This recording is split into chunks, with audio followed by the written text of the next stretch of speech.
party quick tip that went live quick. I'm also going to pull it up on Facebook here live and see if anybody chimes in or comments. And what we're going to talk about today is what I want to say real retail. That's hard to say too quick. Real retail. Basically, I want to talk about what is real out there and what you should be utilizing to help make your inventory decisions with. It's kind of like, you've heard me talk about work the facts, or you're going to see my hashtag WTF, used car managers, and I use the WTF as work the facts. But what I'm talking about with real retail is, again, knowing what's factual. A lot of times, when you go online, one, knowing what's factual, two, controlling what you could control, and look at what is real and what you could do about it. Again, a lot of times we go online, maybe even a competitive set of vehicles, we're looking at things that you can't control. You can't control the lane right now and what's going on at the auction, right? You can't control what the guy down the street is pricing their inventory for. You can't control if the customers are going to pay that or not, right?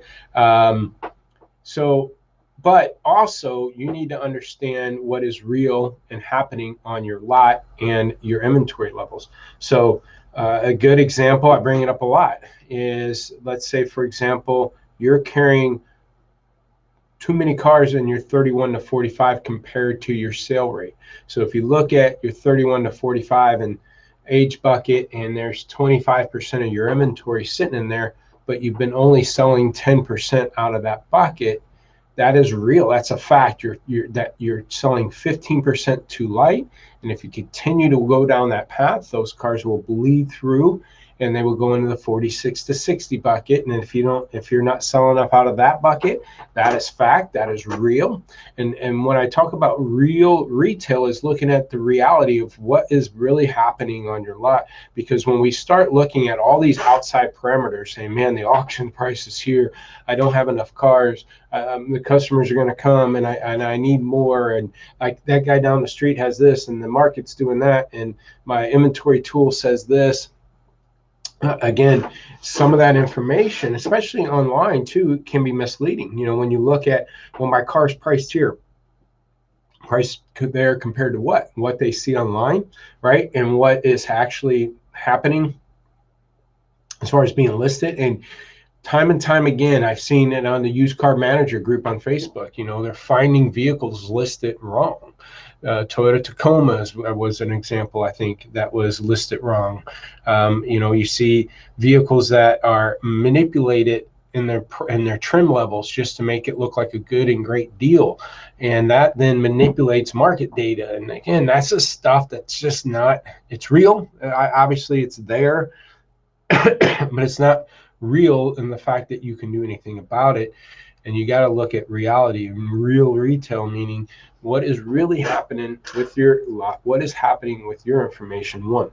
Second thing is think about what's going on at the lane and what the next 60 days is going to be looking like. And again, this is real. Now, we could be I'm going to be speculating here a lot, but reality is, at some point in time, new car values are going to be hitting new car values. It's pretty much already happening on late models sometimes. What guys are telling me that people are paying at the lane. So that's a reality. The other reality is new car allocation is going to go up, right? It's not going to go down unless some tragic event happens, heaven forbid. But dealers' lots are going to start filling back up with new cars over these months. And so Scott was telling me, I think he said Ford is supposed to be back up to full allocation levels by June or July, like things are going back up. So new car inventory will eventually get back to the levels. And if it's 60, 90 days out, as inventory starts coming in, as used cars start getting closer and closer to those values, people are going to, and then the new car incentives will probably be better. All right. And because they've missed a lot of sales opportunities, so they're going to increase the incentives. That's the bubble that, you got to watch. Once used cars get to the value of new, and new car allocation is increased and incentives are getting better. And that might happen in June, July range. That's speculation, but a lot of that is reality too. The other part of reality is right now it's a spring market, so it's already hot. So that's typical. Two, that's real. It's already always happens. Two, stimulus checks are hit, so it's a double whammy, or double blessing, I guess you could say. And but that money's going to run out, right? I mean, 30, 40 days, that money's gone. So does that traffic go with it? Is the traffic, the spring market typically fades mid-April, sometimes in May, depending if you're in the northern states, and then as weather breaks, things start lulling down to summer sales events a bit, so that May, June, July area till July, August, and starts picking back up a bit. So you get a little bit of a lull. Every one of these cycles run about 45 days.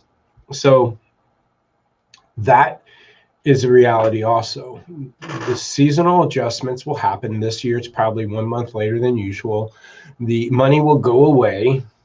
And so the cars that you're buying right now for stupid money are going to be the cars that are aged by then. And so if you don't sell those cars through this cycle, and you're holding on to it and hoping that somebody comes and pays too much for it, if you're going to hold and hope on a lot of these cars, 60 days from now, you're going to be owning the bag. Let's say the bubble, and let's say new car allocations back up are stronger by then, and incentives are starting to get good.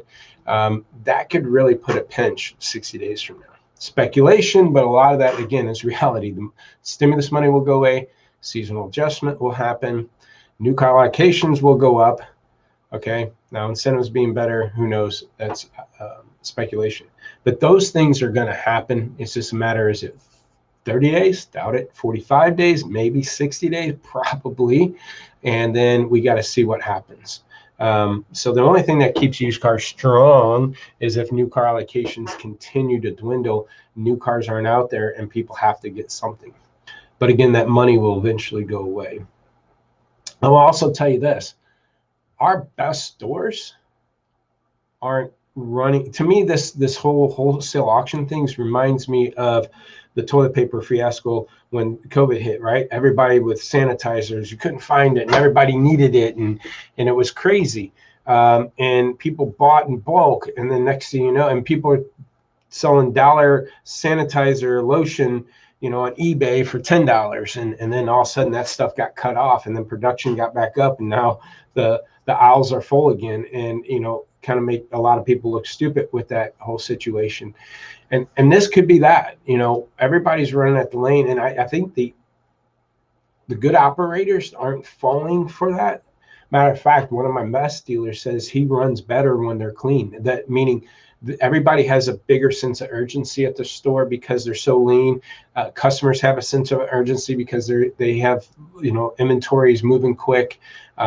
They're more on top of what's there because they have to get everything out, because that's the only thing they got to sell. So he said they run better lean. Matter of fact, our dealerships in our 20 groups from June to November ran 30% less inventory, but grosses were up 23%. Volume was up 4%. So they ran with 30% less cars more efficiently, increased sales. It only went up 4%, but on 30% less inventory, and increased front-end gross by 23%. Back F&I gross was up 10%. So they're being more efficient with what they have. And again, to do all this is you got to look at what we call work the facts, or real retail. Reality is you got to figure out what's happening on your lot before you run into this market, both the wholesale market and the retail market, because there's a lot of just uneasiness happening there and unrealistic things happening there. And the only thing you can't control is what is reality, what is facts, working on your lot. All right. So watch your next 60 days. What you're buying right now is going to be an age car in 60 days. And if the stimulus money's gone and the big seasonal adjustment's gone, new allocations are up. That can be a tough pill to swallow. So keep heads up. Watch your 2-week sale rate. Stock to that. Okay. increase your trade-ins. Make sure you're taking care of every opportunity there is for every trade, and any street purchases you can acquire, service lane, everything. All hands on deck getting inventory, not at the lane if you can. Hope this is helpful. If you want a free inventory evaluation, lotpop.com, fill out the form. If you want any first 30 wristbands, go to our website. I'll put a link in the comments on Facebook and stuff, but go to our website. There's a hashtag first 30. Tell me how many you want, where to send them, and I'll send them to you. Again, you're going to make the most gross on a car in the first 30 days. Increase that first 30 sale rate to 60 to 70%, and you'll be making gross, and while other dealers are struggling, and you'll get the volume. Hope this helpful podcast. Subscribe YouTube channel. Follow me on Facebook, or again, a podcast on